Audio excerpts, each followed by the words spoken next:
Merhaba sevgili arkadaşlar. Herkese iyi haftalar. Evet, yeni bir haftaya başlıyoruz. Yeni haftamızın ilk dersini işliyoruz. Şimdi sizlerle birlikte kaldığımız yerden devam edeceğiz geçen haftadan. Evet, şimdi bakalım. Geçen hafta bu yukarıdaki buraları yapmıştık. Bu alıştırmaları bitirdik. Şimdi bu sayfada şu aşağıdaki Shopper bölümünden başlamak istiyorum ben. Çok ufak bir reading bu. Mr. Shopper'ın ne demek olduğu ile ilgili bilgi veriyor bize. Ondan sonra da onunla ilgili alıştırmalarımız var hemen arkasından, tamam mı? Okay, let's read it first. What is a mystery shopper? Many organizations use mystery consumers or shoppers to collect information and check the quality of their services. Well, that is basically what a mystery shopper is. These mystery shoppers act as normal customers and perform specific tasks. For example, ask questions or buy a product. And then they give detailed reports or feedback about their experiences. Okay, that's it.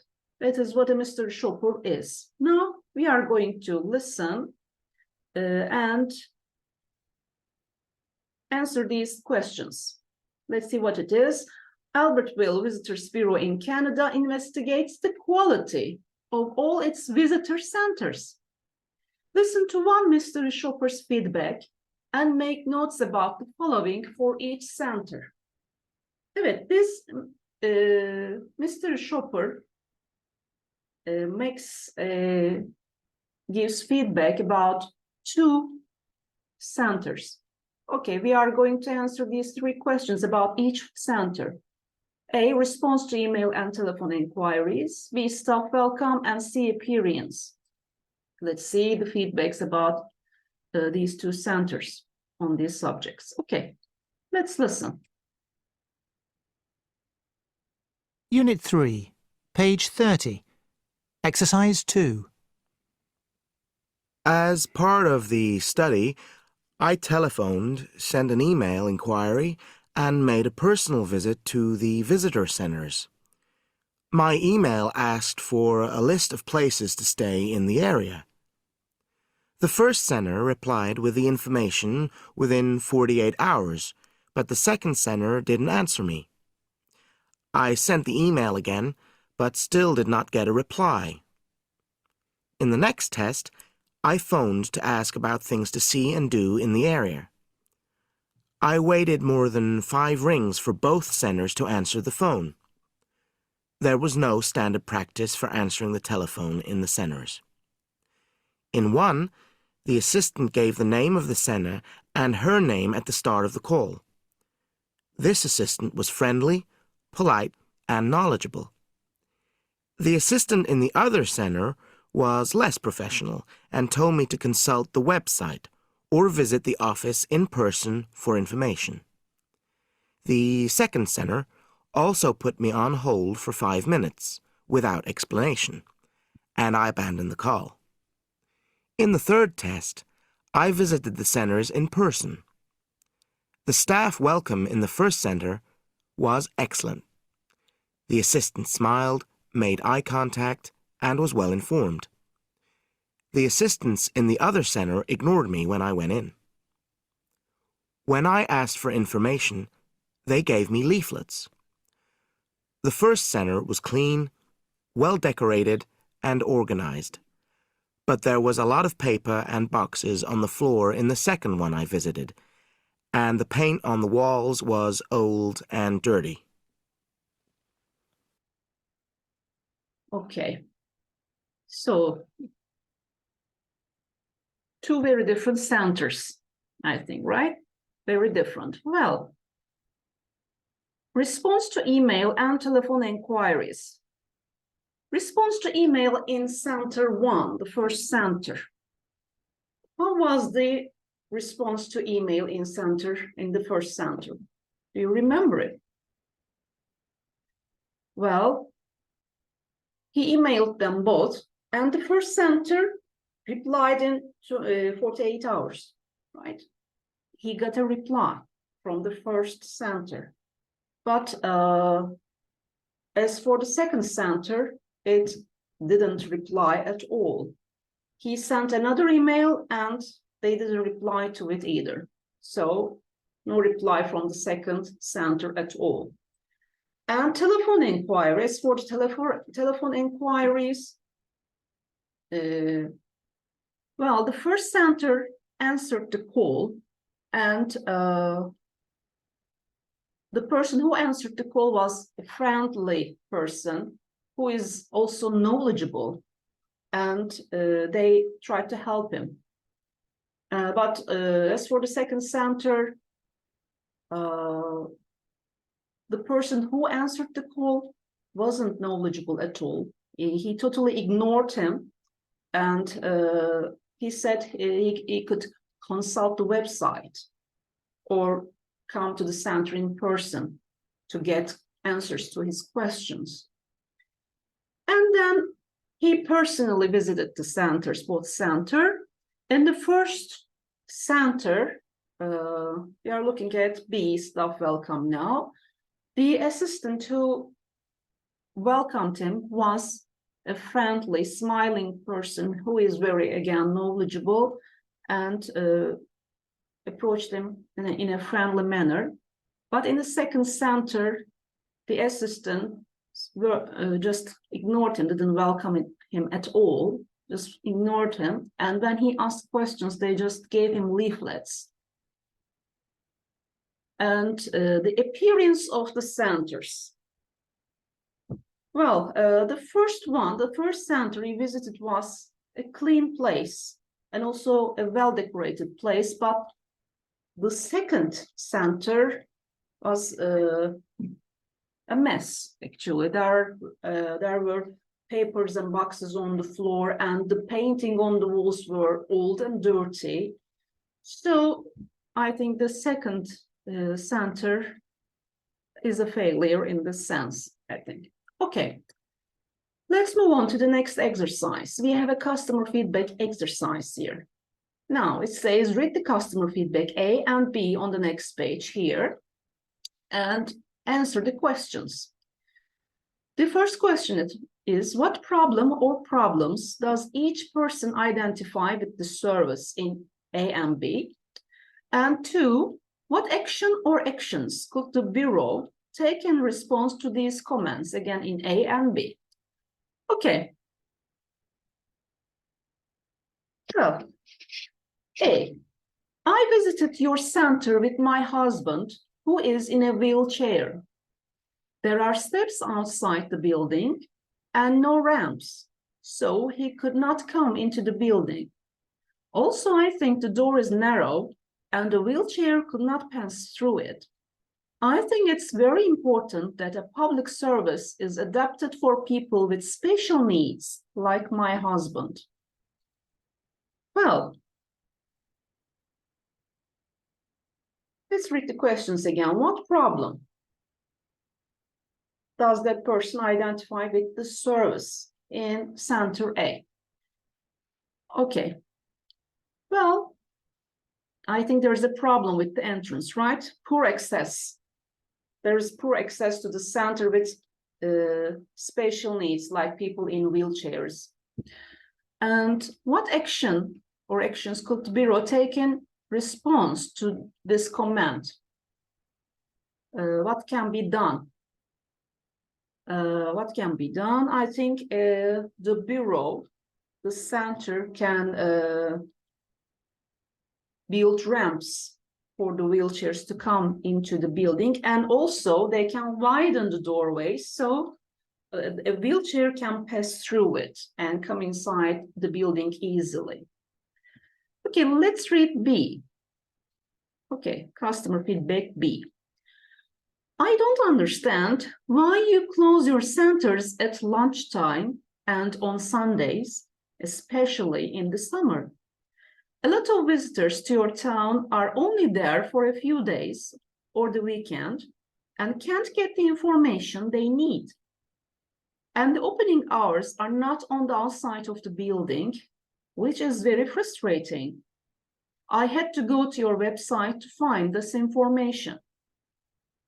So I think the opening hours is the problem, right? Yes, the opening hours is the complaint here, and there are no signs outside of the bureau about the opening hours. And what can be done? And there is also a comment about not being open on Sundays as well.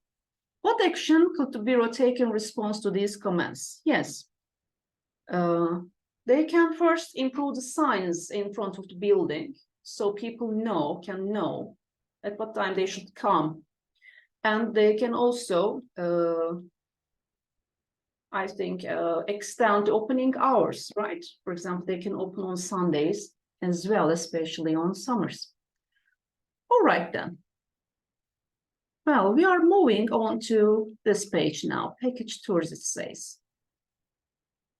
Cultural heritage. Well, we have 4 pictures here, but they are not related to the exercises. What we are going to do is to underline the odd word in each group, okay? We have 6 groups of words here, and one of them is not related to that group. Okay, we are going to find that word together. Well, the first one is Parliament, Courts of Justice, Prime Minister's residence, City Hall, Square. Okay, which word does not belong in this group? What kind of a group is it? And which word doesn't belong in it? Square. Yes, square. Meydan demek arkadaşlar. Burada kare anlamına gelmiyor. Meydan anlamına geliyor. Square doesn't belong in this group. What group is that? What are these others? Parliament, Courts of Justice, Prime Minister's residence, City Hall.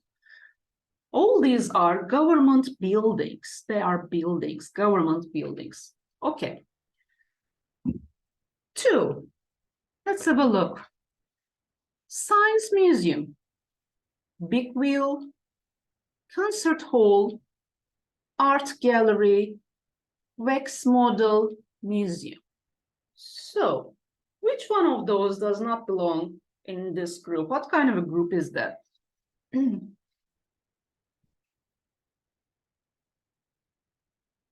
Well, I think it's Big Wheel, right? Hani London Eye denen tekerlek var ya. The others are all buildings. They're also attractions, but they're also buildings. You can go in and visit a place, but Big Wheel is just an attraction outside. Okay, 3. Let's see what they are. We have palace, mansion, theater, country house, and castle. So, which one of these words does not belong in this group, and what kind of a group is that? Well, first of all, the word that does not belong to this group is theater, right? Because the other places are residential buildings, especially for royalty, for kings, queens, and royal people. Yes, I think that's it. And the 4th one, let's see. We have pillar, we have facade, dome, bridge, and roof. Okay, pillar, facade, dome, bridge, roof. Which is irrelevant? Bridge, right?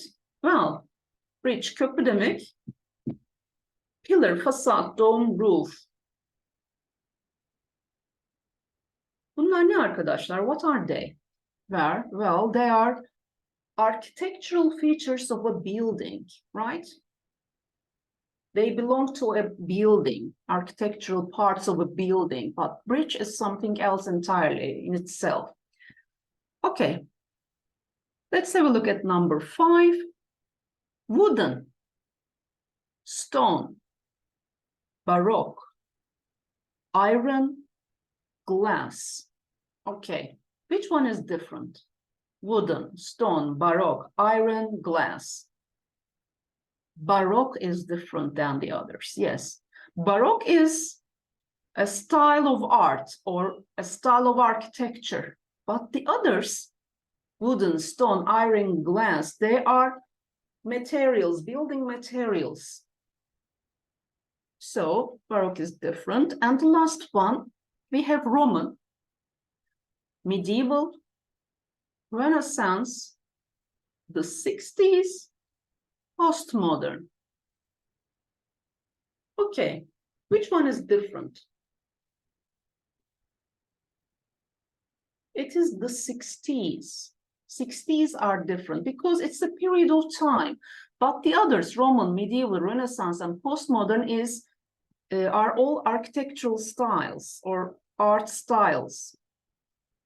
Okay. And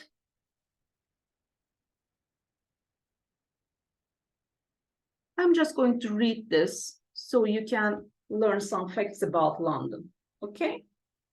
I'm not going to ask you how many facts about London do you remember. I'm not going to ask this because we are not face-to-face here, but I'm just going to read it.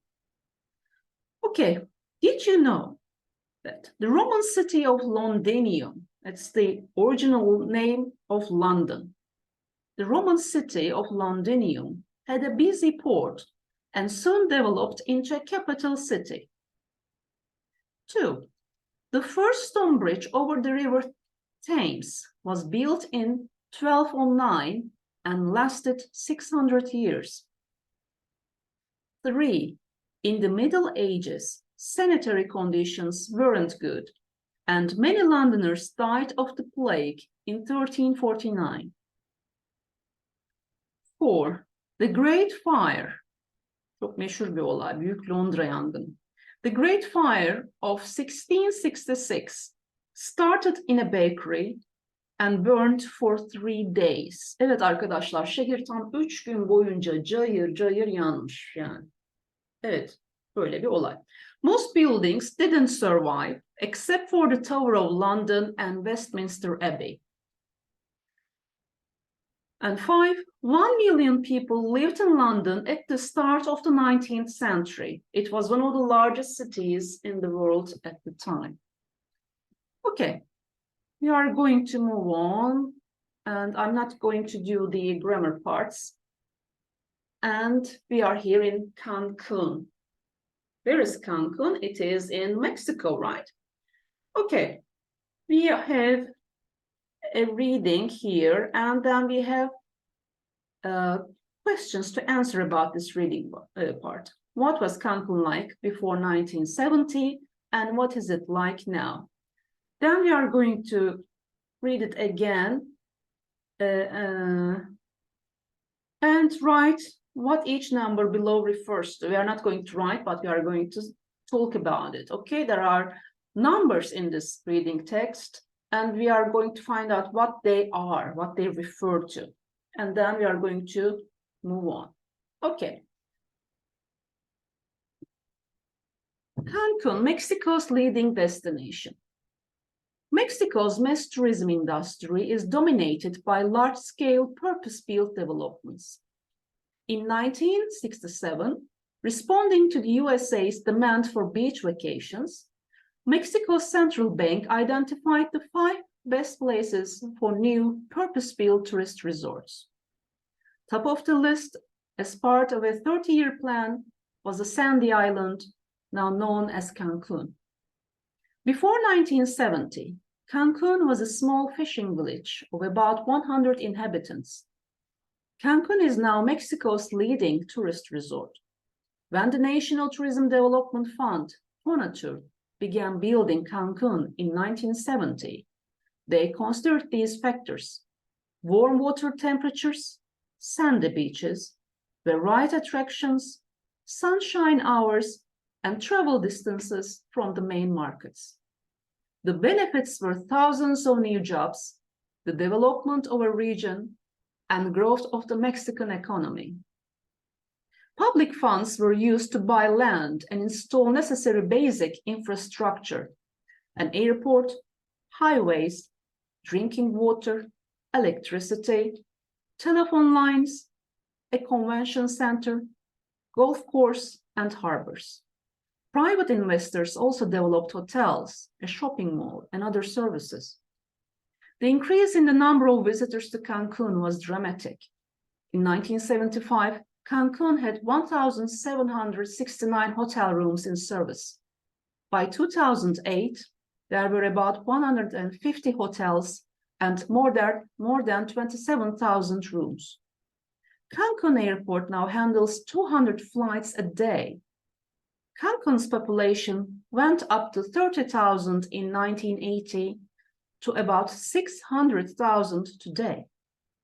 Cancun is now only one part of an extensive tourist region along the Quintana Roo coast on what is known today as the Mayan Riviera. So, okay. We are going to answer these questions. What was Cancun like before 1970? Well, before 1970, Cancun was a small fishing village of 100 people only. Very, very small village. And what is it like now?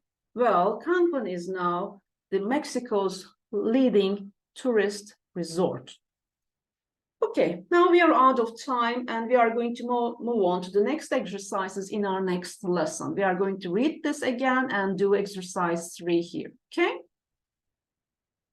Evet arkadaşlar, süremiz dolduğu için dersimizi bitiriyorum. Alıştırmalarımızın kalanına bu haftaki 2. ders saatine devam edeceğiz, tamam mı? O zaman bir sonraki saatte görüşünceye kadar kendinize çok iyi bakın. Hoşça kalın.